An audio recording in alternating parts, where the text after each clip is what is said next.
your life journey is like one of those stories. When I finally learned all about your life journey, I was like, whoa, this girl has been through some stuff.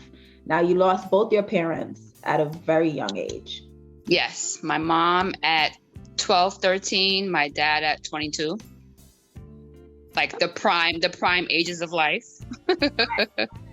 And I mean, do you talk about that for a little bit? Do you recognize like how that loss played a role on who you are today as a person? Oh, definitely.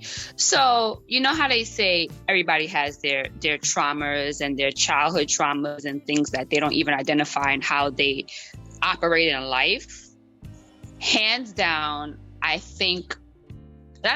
know from the loss of my parents, I internally suffered with, what's that word I'm looking for? Abandonment issues. Abandonment, yeah. And also, I think my mom was that, as we all know, moms are nurturers and stuff like that. So she was that loving being that showered us with unconditional love, and it was like when that was gone, my dad growing up as a Caribbean, with Caribbean background, they don't really dibble and dabble in that mushy stuff, kind of it's that love part. Love. It's very cold. So cold, harsh at times it feels, but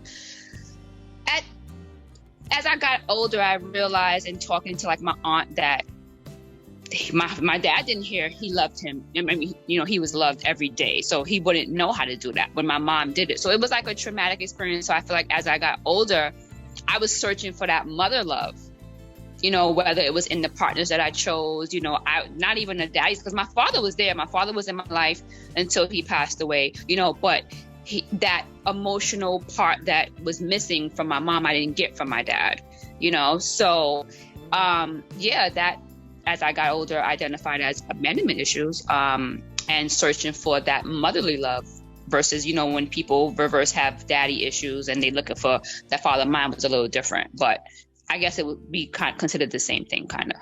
Yeah, for sure. I could tell you this from knowing you. I absolutely see that. Like, just from being around you and anybody that, show you a little bit of, love or support. I dive in. Yeah. Head first onto the concrete, onto the glass table, bust up my head, falling, like that type of dive in.